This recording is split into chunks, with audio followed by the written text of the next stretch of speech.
সুপ্রিয় দর্শক, আসসালামু আলাইকুম। আপনাদের সবাইকে স্বাগত জানাচ্ছি এখনকার আলোচনা। আপনাদের সঙ্গে আছি আমি সিরাজুল ইসলাম।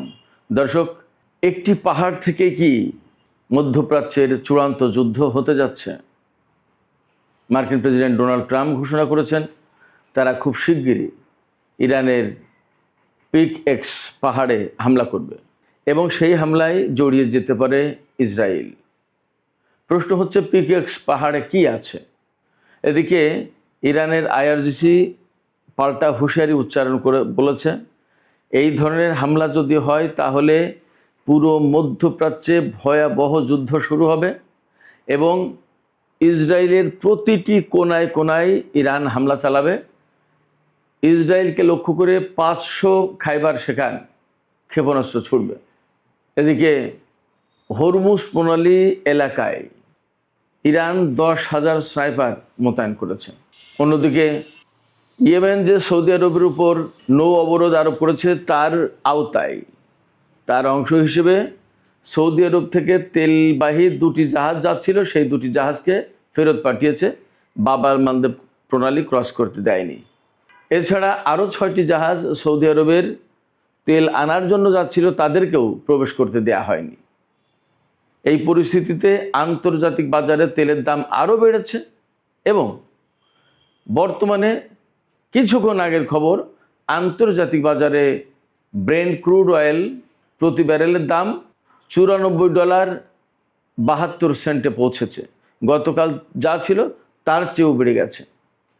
আর ওয়েস্ট টেক্সাস ইন্টারমিডিয়েট যেটা, তার দাম বর্তমানে $87.78 প্রতি ব্যারেল তেলের দাম। এই পরিস্থিতিতে একদিকে যেমন বিশ্ব অর্থনীতি এবং তেলের বাজার মারাত্মক রকমের অস্থিতিশীল হয়ে পড়েছে, তেমনি মার্কিন প্রেসিডেন্ট ডোনাল্ড ট্রাম্পের পিক এক্স পাহাড়ে হামলার ঘোষণা এবং তাতে ইসরায়েলের জড়িয়ে যাওয়া আর ইরানের পাল্টা হুঁশিয়ারি, এতে আরও ভয়াবহ উদ্বেগ, অস্থিতিশীলতা এবং বড় রকমের যুদ্ধের ঝুঁকি তৈরি করেছে। আসলে পরিস্থিতি যাচ্ছে কোথায়? ইরান, আমেরিকা এবং ইসরায়েলের মধ্যকার এই সংকট আসলে বিশ্বকে কোথায় নিয়ে ঠেকাবে এবং এর শেষ পরিণতি কোথায়? সুপ্রিয় দর্শক, আমরা এই সমস্ত বিষয় নিয়ে আজকের ভিডিওতে বিস্তারিত আলোচনা করব। আশা করি আপনারা শেষ পর্যন্ত সঙ্গে থাকবেন। আর ভিডিও ভালো লাগলে লাইক, কমেন্ট, শেয়ার করবেন এবং চ্যানেলটি সাবস্ক্রাইব করে সাথেই থাকবেন। দর্শক, চলুন প্রথমেই পিক এক্স পাহাড়ে মার্কিন প্রেসিডেন্ট যে হামলার হুঁশিয়ারি দিয়েছেন, কেন এই হুঁশিয়ারি দিলেন, পিক এক্স পাহাড়টা কি আছে সেখানে এবং সেখানে কেন ইসরায়েল জড়িয়ে যেতে চায়, আর ইরান বা এত ভয়াবহ যুদ্ধের অর্থাৎ পাল্টা হামলার, পাল্টা যুদ্ধের কেন হুঁশিয়ারি দিচ্ছে? পিক এক্স পাহাড়টা হচ্ছে ইরানের মধ্যাঞ্চলে যে নাতানজ পরমাণু কেন্দ্র যেটা ইস্পাহানে, সেই পরমাণু কেন্দ্রের কয়েক মাইলের ভেতরেই এই পিক এক্স পাহাড় অবস্থিত। সেখানে আমেরিকা, ইসরায়েল তারা বলছে ইরানের নতুন পরমাণু ঘাঁটি আছে, পরমাণু স্থাপনা আছে। সেই পরমাণু স্থাপনায় ইরান গোপনে হাজার হাজার নতুন সেন্ট্রিফিউজ স্থাপন করেছে এবং আগে ফোর্দো, নাতানজ সহ যে 3টি পরমাণু স্থাপনা হামলা চালিয়েছিল, সেই জায়গা থেকে সমৃদ্ধ ইউরেনিয়াম, ইরানের হাতে যে 1000 পাউন্ড বা 450 কেজি মতো সমৃদ্ধ ইউরেনিয়াম, 60 মাত্রার ইউরেনিয়াম আছে, সেই ইউরেনিয়াম এই পিক এক্স পাহাড়ে নাকি আনা হয়েছে। এটা দাবি ইসরায়েলের। এই দাবি, এই তথ্য আমেরিকাকে জানিয়েছে। এখন ডোনাল্ড ট্রাম্প সেই তথ্য অনুযায়ী নতুন করে হামলা চালাবে পিক এক্স পাহাড়ে, ইরানের পরমাণু কেন্দ্রে। আন্তর্জাতিক বা পশ্চিমা রিপোর্টগুলো বলছে যে এই পিক এক্স পাহাড়ে যে পরমাণু স্থাপনা ইরান তৈরি করেছে তা এখনও পুরোপুরি চালু হয়নি, নির্মাণাধীন।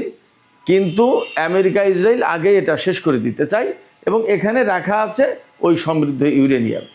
তবে পশ্চিমা গবেষকরা বা বিশ্লেষকরা বলছে যে পিক এক্স পাহাড়ে ইরান যে পরমাণু স্থাপনা তৈরি করেছে তা ধ্বংস করা মোটামুটিভাবে কোনোভাবেই সম্ভব না।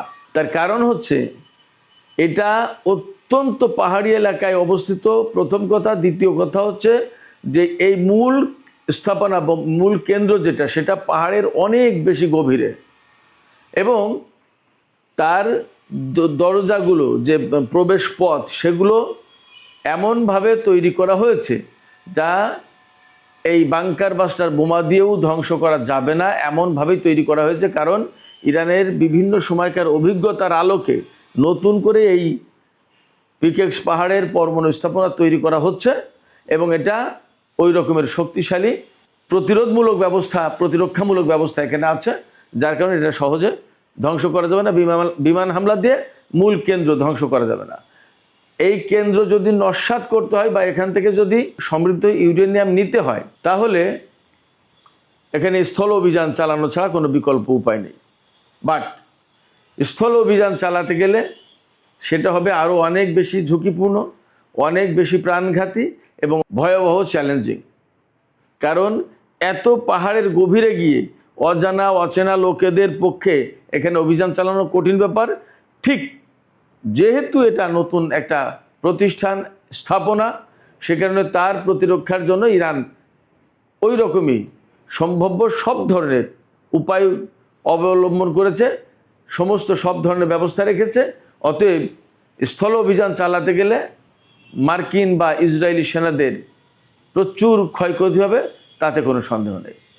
এখন প্রশ্ন হচ্ছে, এই যে ইসরায়েল এবং আমেরিকায় এই হামলায় জড়িত হবে বা এই হামলা চালাবে, ইরান কি করবে?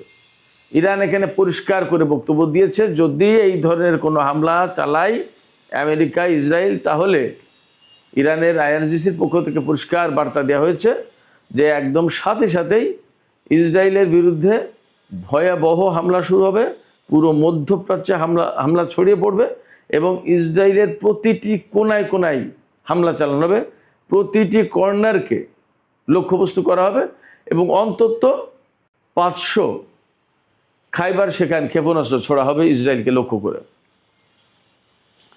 খাইবার শেখান ক্ষেপণাস্ত্রটা কি? খাইবার শেখান ক্ষেপণাস্ত্র হচ্ছে হাইপারসনিক ক্ষেপণাস্ত্র।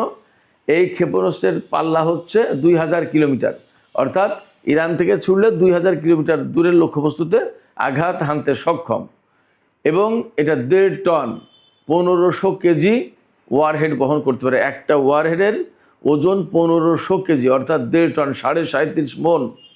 এইরকম একটা ওয়ারহেড বিস্ফোরিত হলে সেখানে কি হবে আপনি কল্পনা করেন। ইরান বলেছে অন্তত 500 খাইবার শেখান ইসরায়েলে মারা হবে। তাহলে ইসরায়েলের অস্তিত্ব থাকবে কিনা সেটা নিয়েই তো প্রশ্ন। এখানে আরেকটা তথ্য দিয়ে রাখি, আমেরিকা ইসরায়েলের কাছে কিন্তু হাইপারসনিক ক্ষেপণাস্ত্র মোকাবেলার কোনো প্রযুক্তি নেই। ফলে পিকেক্স মাউন্টেইনে বা এই পাহাড়ে আমেরিকা ইসরায়েল হামলা চালাবে কি চালাবে না তার হিসাব নিকাশ তারা করুক, সেই সিদ্ধান্ত তারা নিক। ইরান তার বক্তব্য কিন্তু পরিষ্কার করে দিয়েছে। অবশ্য মার্কিন প্রেসিডেন্ট ডোনাল্ড ট্রাম্প এর আগেও বলেছিলেন যে আমরা হামলা চালাতে পারি ইরানের পরমাণু স্থাপনা আবারও, কিন্তু তিনি তা করেননি। দেখা যাক এবার কী হয়। তবে ইরান এবার ব্যাপক মাত্রায় প্রস্তুত। তার বড় কারণ হচ্ছে আমরা গত কয়েকদিনের ইরানের হামলা যে ধরন দেখছি, তাতে ইরান যা করেছে মেইনলি মধ্যপ্রাচ্যের যত দেশে মার্কিন ঘাঁটি আছে তার প্রত্যেকটা ঘাঁটিতে ব্যাপকভাবে, আমি গতকালকেও বলেছি আজকেও বলি, radar system, early warning system, electronic warfare system, তারপরে যে সমস্ত গোয়েন্দা বিমান বা কমান্ড অ্যান্ড কন্ট্রোল সেন্টার হিসেবে কাজ করে যে সমস্ত বিমান, সেগুলোর উপর হামলা চালিয়েছে। KC-135, KC-17, KC-46 এই ধরনের রিফুয়েলিং ট্যাঙ্কার বিমান বা পরিবহন বিমান, এগুলোর উপর হামলা চালিয়েছে। প্রচুর পরিমাণে ড্রোন ক্ষতিগ্রস্ত হয়েছে, বিমানের হ্যাঙ্গারে হামলা চালিয়েছে। একটা F-15 জঙ্গি বিমান ধ্বংস হয়েছে, কয়েকটা F-35 বা F-16 এই সমস্ত বিমান ধ্বংস হয়েছে। বেশ কিছু সেনা নিহত হয়েছে। আমরা সবাই জানি সেই সেনাদের লাশ গতকাল আমেরিকা পৌঁছেছে, সেই লাশ রিসিভ করেছে মার্কিন প্রেসিডেন্ট ডোনাল্ড ট্রাম্প। এরপরে AP বার্তা সংস্থা AP, অ্যাসোসিয়েটেড প্রেস, এই অ্যাসোসিয়েটেড প্রেস খবর দিচ্ছে যে ইরানের হামলায় অন্তত 500 সেনা আহত হয়েছে। নিহতর কথা বলছে না। 500 সেনা যদি আহত হয় তাহলে নিহত কতগুলো হতে পারে মোটামুটি একটা কল্পনা করা যেতে পারে। তার মানে ইরান কিন্তু যথেষ্ট প্রতিরোধমূলক হামলা চালাচ্ছে এবং অ্যাগ্রেসিভ হামলা চালাচ্ছে, ডিফেন্সিভ না। এখন ইরান অনেকটা অফেন্সিভ। তো যে কথা বলছিলাম, মধ্যপ্রাচ্যের এই যে সিস্টেম, রেডার ম্যাডার, এই সমস্ত যত যা সিস্টেম, এইগুলো ধ্বংস করে দিয়ে আমেরিকাকে প্রকৃতপক্ষে কানা করে দিচ্ছে, অন্ধ করে দিচ্ছে। আমেরিকা তার প্রতিরক্ষা ব্যবস্থা ঠিক রাখতে পারছে না। ইরান যে বিমান হামলা চালাবে বা ক্ষেপণাস্ত্র বা ড্রোন হামলা চালাবে, এই সমস্ত হামলা চালালে সে শনাক্ত করতে পারবে না এবং সেগুলোকে ধ্বংস করতে পারবে না। গতকালকে শুনলাম যে কুয়েতের আকাশে ইরানের ড্রোন ঘুরে বেড়াচ্ছে, হয় গোয়েন্দা ড্রোন অথবা শনাক্ত করছে কোনো কিছু, যাই হোক সেই ড্রোন নিরাপদে ঘুরে ফিরে আসলো, কিন্তু আমেরিকা সেই ড্রোনকে কিছুই করতে পারেনি। তার মানে দাঁড়াচ্ছে মোটামুটিভাবে ধরে নেওয়া যায় যে কুয়েতের আকাশ প্রতিরক্ষা ব্যবস্থা বা early warning system, radar system, এই সমস্ত সব কিছু ধ্বংস হয়ে গেছে। একইভাবে বাহরাইন, সংযুক্ত আরব আমিরাতেও চলছে। এবং গতকালকেই তো আমি বলেছিলাম যে জর্ডানের যে পরিমাণে হামলা চালাচ্ছে ইরান, তাতে আগামী আর 4-5 দিন যদি এইভাবে হামলা চালায় তাহলে জর্ডানের বিমান ঘাঁটিগুলো আর সচল থাকবে না, অচল হয়ে যাবে। এরই মধ্যে কয়েকটা গেছে। এবং মার্কিন প্রেসিডেন্ট ডোনাল্ড ট্রাম্প এই যে মার্কিন সেনা নিহত হলো জর্ডানে এবং ক্ষয়ক্ষতি হচ্ছে, এর জন্য জর্ডানকে দায়ী করেছে। তিনি বলছেন যে এগুলো আসলে জর্ডানের হাতে দিয়ে আমরা ভুল করেছি, এগুলো নিজেদের জিনিস নিজেদেরই রক্ষা করার দরকার ছিল। আসলে কি ব্যাপারটা তাই? ব্যাপারটা হচ্ছে যে জর্ডানের কি ক্ষমতা আছে মার্কিন ঘাঁটি রক্ষা করবে? ওখানে তো মার্কিন সেনারাই টিকতে পারছেন, জর্ডান কি করবে? আমরা নতুন করে আরেকটা খবর পাচ্ছি যে হরমুজ প্রণালী এলাকায়, হরমুজ প্রণালীর যে উপকূল, এই উপকূল জুড়ে ইরান অন্তত 10,000 স্নাইপার মোতায়েন করেছে। তার মানে আশঙ্কা করা হচ্ছে বা ধারণা করা হচ্ছে ইরানের দক্ষিণ উপকূল দিয়ে আমেরিকা স্থল অভিযান চালানোর চেষ্টা করতে পারে। যদি তাই চালায় তাহলে এই স্নাইপারগুলো আমেরিকার সেনাদের জন্য ভয়াবহ প্রাণঘাতী হয়ে দাঁড়াবে। এদিকে সৌদি আরব, কুয়েত, বাহরাইন, এই সমস্ত দেশে গতকাল আমরা বিভিন্ন মাধ্যম থেকে খবর পাচ্ছি যে ছোটোখাটো বিভিন্ন জায়গায় বিক্ষোভ হয়েছে। তাদের দাবি, অর্থাৎ কুয়েত, বাহরাইন, সৌদি আরব, এই সমস্ত জায়গায় মার্কিন ঘাঁটি থাকার কারণে ইরান এই সমস্ত দেশে হামলা চালাচ্ছে, ড্রোন হামলা চালাচ্ছে, ক্ষেপণাস্ত্র হামলা চালাচ্ছে এবং আমেরিকাও সেখান থেকে হামলা চালাচ্ছে। এই যে প্রতি মুহূর্তে বিস্ফোরণ ভয়াবহ একটা প্যানিক সৃষ্টি করছে, জনজীবনকে একদম অস্থির করে তুলেছে, ভয়ের ভিতরে ঠেলে দিয়ে, উদ্বেগ উৎকণ্ঠার ভিতরে ঠেলে দিয়েছে। এর জন্য মূল দায়ী হচ্ছে মার্কিন ঘাঁটি। অর্থাৎ মার্কিন ঘাঁটি যদি না থাকতো তাহলে এই অবস্থা তৈরি হতো না। এই সমস্ত দেশের জনগণের বক্তব্য হচ্ছে এই সমস্ত দেশের সরকার আমেরিকার ঘাঁটি তৈরি করতে দিয়ে আজকে এই বিপদ ডেকে এনেছে। বাস্তব একটা কথা বলি, গতকালকে কুয়েত থেকে আমাকে একজন মেসেজ পাঠিয়েছে, ভদ্রলোকের নাম প্রকাশ করছি না, কিন্তু আমাকে মেসেজ পাঠানোর মূল কারণ হচ্ছে হোয়াটসঅ্যাপে মূল মেসেজ পাঠিয়েছে। এর মূল সূত্রটা হচ্ছে একসময় আমি যে গাড়িটা ব্যবহার করতাম সে গাড়ি সে চালাতো, সে এখন কুয়েতে গেছে, এই তো মাস 2-3 হলো। সে গতকালকে বলল যে স্যার, এত ভয়াবহ হামলা হয়, ইরানের ক্ষেপণাস্ত্র এসে যখন আঘাত করে তখন বিল্ডিংগুলো থর করে কাঁপে, মনে হয় ভূমিকম্প, মনে হয় যে কখন না জানি বিল্ডিং ধসে পড়ে। প্রতিটা মুহূর্তে মনে হয় যে জীবন অনিশ্চিত, যে কোনো মুহূর্তে মারা যাব, কখন কি হয় বলা যায় না, এত ভয়ঙ্কর একটা পরিস্থিতি। বলে যে আমি প্রথম যখন এসেছি তখন এতটা ছিল না, কিন্তু এখন যে সমস্ত ক্ষেপণাস্ত্র হামলা হয় সেগুলো ভয়াবহ, অনেক বড় বড় বিরাট বিস্ফোরণ ঘটে। বললো যে বিস্ফোরণ যখন ঘটে তখন আগুনের হলকা ছোটে। এইগুলো তো প্রতিনিয়ত, প্রতিদিন, প্রতিক্ষণ বাহরাইন, কুয়েত, সৌদি আরব, সংযুক্ত আরব আমিরাত, কাতার, জর্দান, এই সমস্ত দেশের জনগণকে দেখতে হচ্ছে, এই প্যানিকের ভেতরে তাদেরকে থাকতে হচ্ছে। শুধু তাই না, ইরান যে শুধুমাত্র মার্কিন ঘাঁটিতে হামলা চালাচ্ছে ব্যাপারটা তা কিন্তু এখন না। গতকালকে বাহরাইনের একটা হোটেলে যেখানে মার্কিন সেনারা ছিল, সেই হোটেলে ইরান ড্রোন হামলা চালিয়েছে এবং সেই হোটেলে আগুন জ্বলছে। ড্রোন বা ক্ষেপণাস্ত্র হামলা চালিয়েছে, আগুন জ্বলছে। তো সেখানে হোটেল, তো সেখানে তো বেসামরিক লোকজন থাকার কথা। এবং এই যে হোটেলের খবর ইরান পাচ্ছে কি করে? বিভিন্ন দেশের বেসামরিক লোকজন ইরানকে তথ্য দিচ্ছে যে এখানে মার্কিন সেনা আছে বা এই ঘাঁটিতে এই আছে, ইরান সেখানে হামলা চালাচ্ছে। তো এই পরিস্থিতিতে যা দাঁড়াচ্ছে যে এই সমস্ত দেশে একসময় বড় রকমের গণবিস্ফোরণও ঘটে যেতে পারে, কিছু বলা যাচ্ছে না যা পরিস্থিতি। একসময় সরকার বিরোধী আন্দোলনও তৈরি হয়ে যেতে পারে যা পরিস্থিতি। কোনো কিছু আসলে বোঝা মুশকিল, নিশ্চিত করে বলা যাচ্ছে না। তবে যা পরিস্থিতি তাতে তো এই সমস্ত দেশের মানুষ বিক্ষুব্ধ হয়ে উঠছে যে আমেরিকার ঘাঁটির কারণে কেন আজকে আমাদেরকে এত দুর্ভোগের ভেতরে থাকতে হবে। যা হোক দর্শক, মধ্যপ্রাচ্যের এই পরিস্থিতি নিয়ে আমি যে আলোকপাত করলাম তার পাশাপাশি আরও কিছু গুরুত্বপূর্ণ খবর আছে। যেমন ইয়েমেনের হুতিরা সৌদি আরবের উপরে নৌ অবরোধ আরোপ করেছে, অর্থাৎ বাব আল মানদেব প্রণালী বা সমুদ্র ব্যবহার করে সৌদি আরব কোনো তেল বা পণ্য রপ্তানি করতে পারবে না, কিংবা কোনো দেশের জাহাজ বাব আল মানদেব প্রণালী পার হয়ে সৌদি আরবে যেতে পারবে না। তো এর আওতায় গতকালকে অন্তত 2টো জাহাজ যারা সৌদি আরব থেকে তেল নিয়ে বাব আল মানদেব প্রণালী পার হতে চাচ্ছিল তাদেরকে পার হতে দেয়নি, তাদেরকে হুতি সমর্থিত সেনাবাহিনী ফিরিয়ে দিয়েছে। আবার বাব আল মানদেব প্রণালীতে বাইরে থেকে প্রবেশ করতে চাচ্ছিল যারা সৌদি আরবে তেল আনতে যাচ্ছিল, এরকম 6টি জাহাজ ফেরত দিয়েছে হুতিরা। বাব আল মানদেব প্রণালীতে ঢুকতে দেয়নি, তাদেরকে সরিয়ে দিয়েছে। এবং হরমুজ প্রণালীতে তো কঠিন অবস্থা, সেখানে পাল্টা হামলা ঘটনা চলছে। গত রাতেও আমেরিকা ইরানের বিভিন্ন জায়গায় হামলা চালিয়েছে, এমনকি তেহরানের উপর হামলা চালানোর চেষ্টা করেছিল, সেখানে আকাশ প্রতিরক্ষা ব্যবস্থা অ্যাক্টিভেট করেছিল। এবং ইরানের উত্তরাঞ্চলেও নাকি হামলা হয়েছে, বিশেষ করে তাবরিজে, উরুমিয়া, এই সমস্ত এলাকায়। এর জবাবে ইরান কুয়েত, বাহরাইন এবং জর্দানে হামলা চালিয়েছে। তার মানে পরিস্থিতি যথেষ্ট নাজুক এবং হরমুজ প্রণালীতে পরিস্থিতি মোটেই উন্নতি হয়নি, বরং অবনতি হয়েছে। কোনো মতেই আমেরিকা হরমুজ প্রণালীকে মুক্ত করতে পারছে না। শুধু তাই না, গতকাল মার্কিন কংগ্রেসে যুদ্ধমন্ত্রী পিট হেগসেথকে তলব করা হয়েছিল। সেখানে তিনি নতুন করে আরও $87.5 বিলিয়ন চেয়েছে যুদ্ধের ব্যয় মেটানোর জন্য। এবং তিনি জানিয়েছেন যে $37.5 বিলিয়ন এ পর্যন্ত খরচ হয়েছে যুদ্ধের।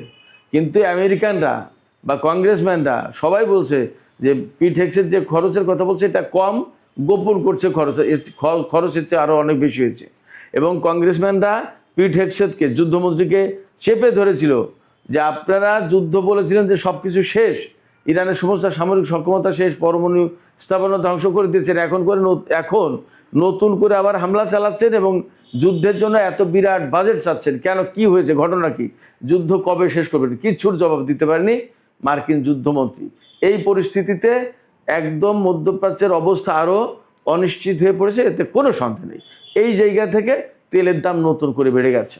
আজকে আমি যখন এই ভিডিও করছি তার একটু আগে খবর নিলাম, আন্তর্জাতিক বাজারে ব্রেন্ট ক্রুড অয়েলের দাম প্রতি ব্যারেল $94.72, আর ওয়েস্ট টেক্সাস ইন্টারমিডিয়েট যেটা, সেটা প্রতি ব্যারেল তেলের দাম $87.78। এগুলো সব অপরিশোধিত তেলের দাম। পরিশোধিত তেলের দাম আরও বেশি।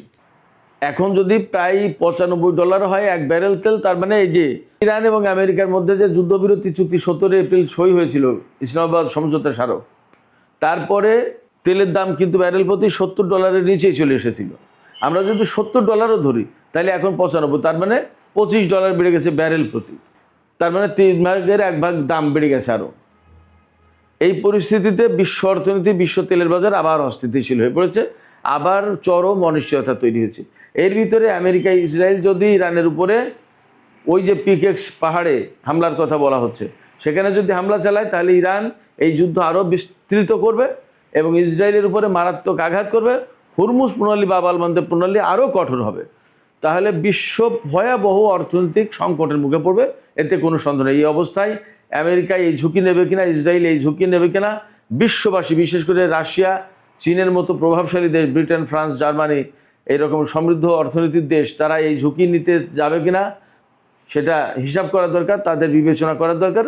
এবং তারা আমেরিকার বিরুদ্ধে কোনো কিছু বলবে কিনা সেটাও তাদের বোঝা উচিত। সুপ্রিয় দর্শক, এখনকার আলোচনা এখানে শেষ করতে চাইছি। আলোচনা শেষের আগে আপনাদের মতামত জানতে চাই, আপনারা কি ভাবছেন? আসলে আমেরিকা, ইসরায়েল কি ইরানের পরমাণু স্থাপনা, যেটা পিকেক্স পাহাড়ের কথা বলা হচ্ছে, সেখানে কি হামলা চালাতে যাচ্ছে? এবং যদি হামলা চালায় তাহলে কিন্তু ইরান পাল্টা জবাব দেওয়ার হুমকি দিয়েছে ইসরায়েলের উপর। প্রতিটি কর্নারকে তারা লক্ষ্যবস্তু করবে। ইরান কি এই হুমকি বা এই হুঁশিয়ারি বাস্তবায়ন করতে পারবে? কি মনে হয়? সেখানে বলা হয়েছে ইরান 500 খাইবার সেখানে হাইপারসনিক ক্ষেপণাস্ত্র ব্যবহার করবে। এটা কি সম্ভব কিনা ইরানের পক্ষে? আপনাদের মতামত জানিয়ে কমেন্টে লিখতে পারেন। আর ভিডিও ভালো লাগলে লাইক, কমেন্ট, শেয়ার করবেন এবং চ্যানেলটি সাবস্ক্রাইব করে সাথেই থাকবেন। দর্শক, এখনকার আলোচনা এখানেই শেষ করতে চাইছি। আপনারা সবাই অনেক অনেক ভালো থাকুন। আল্লাহ হাফেজ।